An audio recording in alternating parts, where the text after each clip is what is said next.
What's going on, guys? It's Jimmy here with your 2020 election update for you regarding President Donald Trump and Joe Biden and who's winning in what states. And I also have an update for you regarding Mitch McConnell, Senate Majority Leader, Nancy Pelosi, the Speaker of the House, and who is currently winning the House and the Senate, the Democrats or the Republicans. Let's jump right into it. Okay, currently President Donald Trump is winning with electoral votes via 129 to 115 for Joe Biden.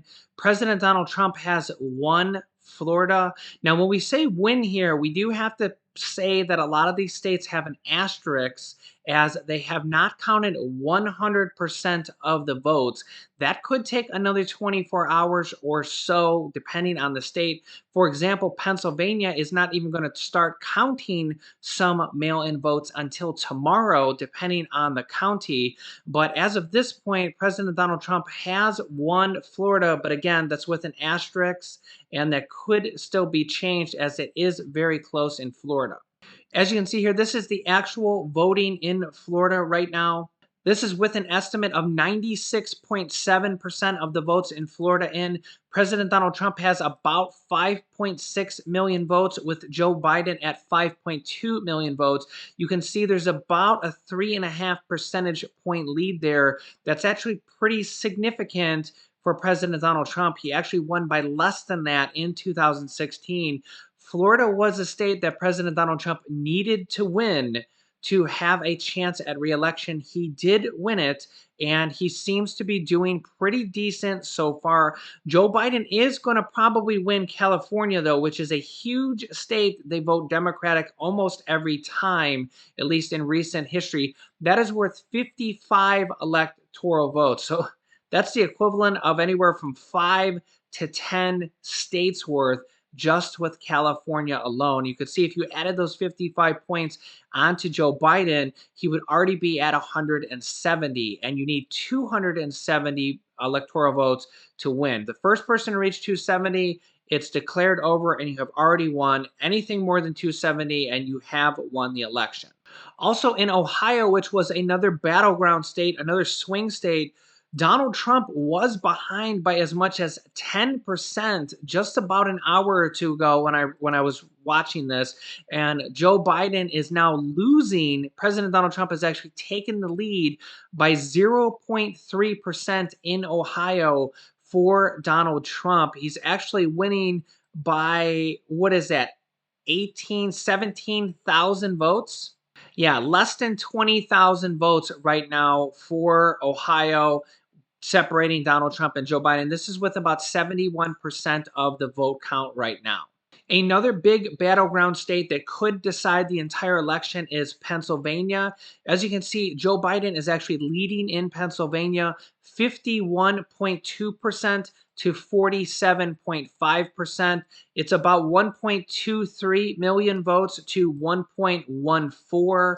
So Joe Biden is leading there by a few percent. This is with about 35% of the vote coming in. Again, Pennsylvania is going to be counting votes even starting tomorrow. So we're probably not going to have the results on Pennsylvania tonight. And between Ohio and Pennsylvania, that's 38 votes there combined. That is actually a huge amount. New York is probably going to go to Joe Biden here. As you can see, he was predicted to win New York and California. And you can see he's leading decisively in New York, 70%, 71% almost to 28% for President Donald Trump. Again, New York and California were predicted to largely go Democratic as they have in the past. President Donald Trump needs to win Texas and Florida, which he probably is going to win Florida. Texas is 38 electoral votes, and as you can see, it's almost an exact tie right now, which has historically been a Republican state in Texas, and Texas is now actually tied with 49.3% for Trump and 49.4% for Joe Biden. Joe Biden is actually leading by about 12,000 votes only, which is a very small amount. That is with about 71% of the total vote in there for Texas. If Trump loses Texas, he might not be able to recover from that. This is typically a Republican state, just like California and New York are typically Democratic states. If Joe Biden wins all three of those, let's see here. If we add in 115 of what Biden already has already, plus 55 for California, and then 38 for Texas, would already put him at 208 votes. That would be very hard to come back for President Donald Trump. He really needs to win Texas to have. If he wins Texas, it's going to be a very, very close vote, depending on how some of these other battleground states go. But Trump needs to win Florida and Texas to have a very good fighting chance in this battle. The other battleground states that are going to be deciding factors, North Carolina, almost again a virtual tie. Trump has 49.3% of the vote, and Biden has 49.5% of the vote. That is with 90% of the total vote in there, almost a virtual tie. Joe Biden is leading by about 9,000 votes. These are going to be very important states. Georgia is another one, but President Donald Trump is probably going to win this one. He's up 56% to 42%. That is a lead of about 350,000 votes there. He'll probably get Georgia. That's only 50% reporting so far at this point.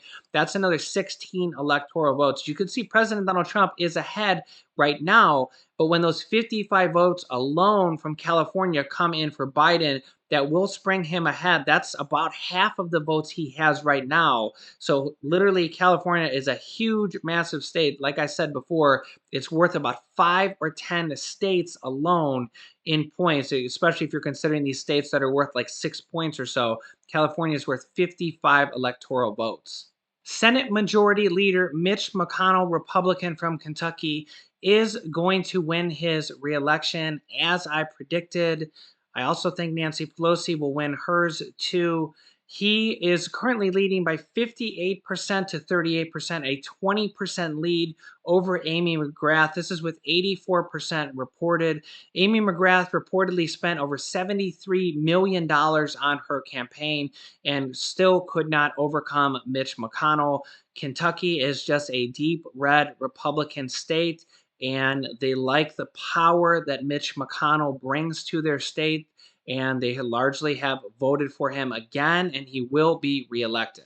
And remember, senators get a 6-year term, so he's 78 years old. He will actually be a senator in there in term until 84 years old. Now, however, for him to remain Senate Majority Leader, the Republicans have to control the Senate, and they are currently losing the Senate. Remember, only about a third of senators are up for reelection this year because they serve 6-year terms. So the Democrats had 33 people that were not up for reelection, and the Republicans had 30 that were not up for reelection. And the Democrats only have to win over 4 Republican seats. And at least at this point, they are currently ahead in the polls, 41 seats to 40 for Republicans. A new one just came in as of speaking there. It was 39. So it's almost a dead heat here. Remember, you technically only need to win the Senate by 1. They do have that filibuster rule which prevents a lot of votes from going through without 60 votes.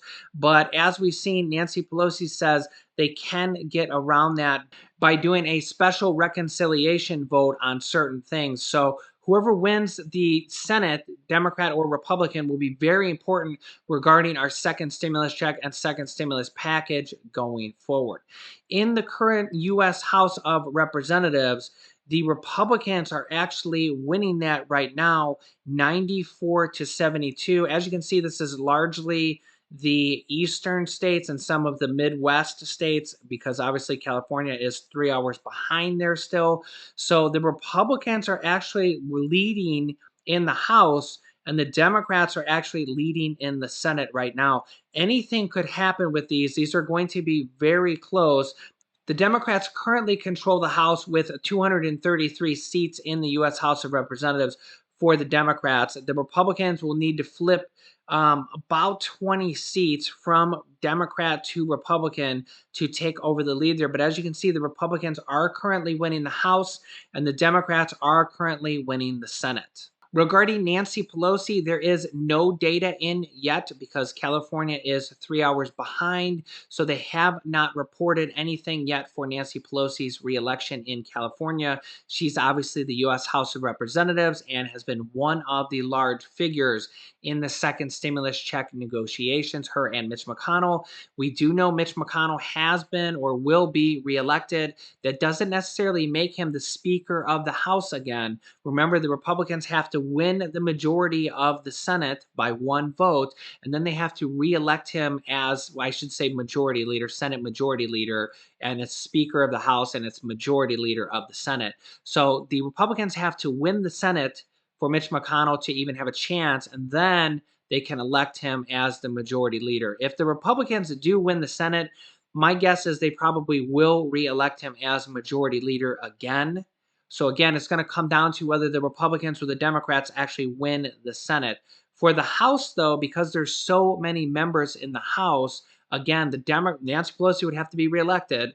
Then the Democrats would have to win the majority, and then they have a vote for who can be Speaker of the House. So Nancy Pelosi still has to win all three of those things for her to keep her position of power in the negotiations for the second stimulus check and the next stimulus package and be Speaker of the House. Thanks for tuning in. I will keep you updated with more information as it comes out. Don't forget to like and subscribe to this video down below if you haven't yet. And you can click on this top video here to watch my newest video about the second stimulus check. And you can watch this video here to watch a video about how to start your own business selling products on Amazon FBA. I have dozens of students that have replaced their entire 9-to-5 income selling products on Amazon, and I teach them how to do that. Thanks, guys, and I will see you in the next video.